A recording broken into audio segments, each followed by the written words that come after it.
Hello friends, मैं हूं समीर। आप देख रहे हैं समाज खबरें हिंदी टीवी न्यूज़। जैसे कि आप जानते हैं कि ये न्यूज़ एजेंसी हमारे साथ कई चैनल्स के लोग जुड़े हुए हैं जो अलग अलग तरह की खबर चलाते हैं, और हमारे चैनल के साथ कई सौ पत्रकार भी जुड़े हुए हैं जो हर जगह से पत्रकारिता करते हैं। हम जनता से भी आह्वान करेंगे कि अगर उनके एरिया में कुछ भी गतिविधियाँ होती हैं या इलीगल कुछ उनके साथ होता है तो उस तरह की वीडियो बना के हमें दे सकते हैं, हम चलाएंगे हमारे चैनल पर। और हमारे साथ हम आपको बता दें कि कई एडवोकेट्स भी जुड़े हुए हैं जो आपकी समस्याओं को लेकर आपका निवारण करेंगे, आपकी समस्याओं को लीगल तरीके से सॉल्व भी करने की कोशिश करेंगे। तो चलते हैं आज की खबर की तरफ। हेलो फ्रेंड्स, मैं हूं ताज। आप देख रहे हैं समाज की खबरें हिंदी टीवी न्यूज़। जैसे कि आप देख रहे हैं हमारे साथ में एडवोकेट गणेश सिंधे जी, जो कि राष्ट्रवादी के मलाड तालुका अध्यक्ष है। आइए हम उनसे बात करेंगे। जैसे कि देखा जा रहा है 4 से 5 दिन से जो कि यहाँ पे एक हंगामा उठा हुआ है कि जो कि असलम शेख जी कह रहे हैं, उनको कहा जा रहा है कि लोधा जी को उन्होंने अपशब्द कहे हैं। इनको अभी तक कोई उन्होंने भी साबित नहीं किया है, कोई एविडेंस नहीं दिया हुआ है। आइए इस पे हम बात करेंगे गणेश सिंधे जी, जो कि राष्ट्रवादी के शरद पवार चंद्र पार्टी से है। आइए हम उनसे बात करते हैं। तो मैं हाल ही में सारे न्यूज़ चैनल और आप ही सब लोगों के माध्यम से ये चीज़ें हम लोगों को पता चली है कि ऐसा लोधा जी का कहना है कि असलम शेख साहब जो हमारे मलाड तालुका के एमएलए, उन्होंने कुछ उनको अपशब्द कहे या ऐसी कोई बात है। तो देखिए, सबसे पहले सरकार ये किसकी है? लोधा साहब की है, भाजपा की सरकार है। और उसमें लोधा साहब एक खुद एक मंत्री है, तो उनके पास गृह मंत्रालय उनके पास खुद है।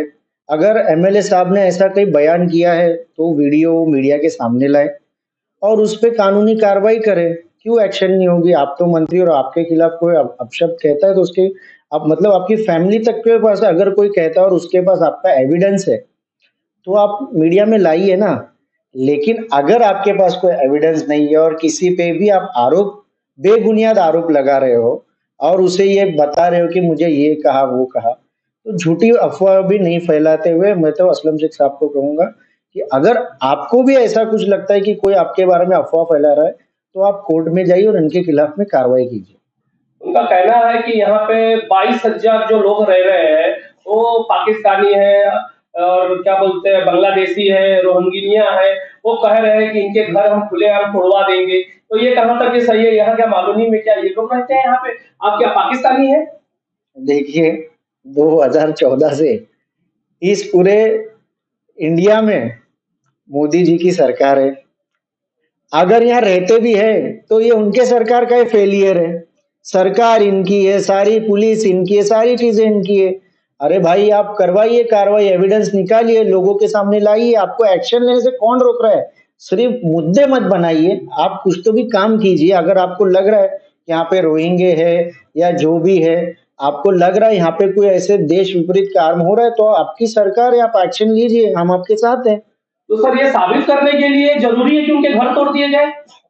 देखिए, अगर आपको लगता है कोई अनधिकृत चीज बनी है तो यहाँ पे पुलिस प्रशासन, बीएमसी प्रशासन, कलेक्टर प्रशासन, ये क्या सो रहा था जब वो बना? ये आपको पहले देखना चाहिए। तो और किसी गरीब के घर उजाड़ के आप अपना महल बनाओगे तो ये भी चीजें सही नहीं है।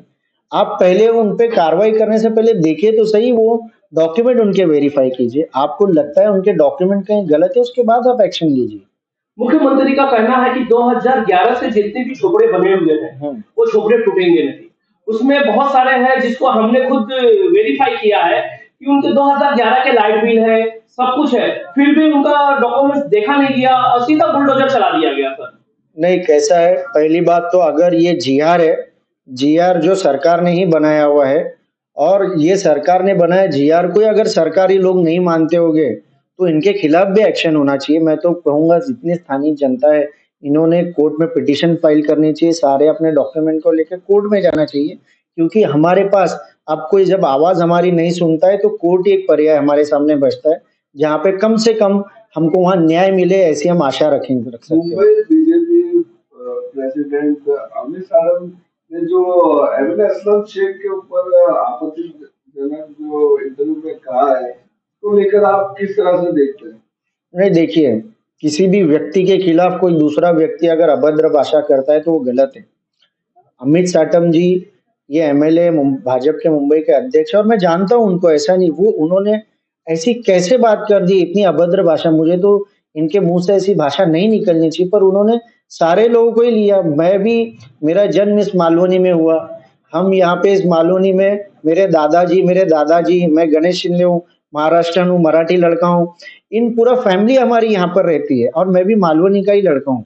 अगर मुस्लिम लोग रहते तो मराठी लोग भी यहाँ पे रहते हैं और हम सब एकता से रहते हैं। लेकिन ऐसी एकता के बारे में अगर आप अभद्र भाषा करो, यहाँ से पाकिस्तानी रहते तो गलत बात है सर।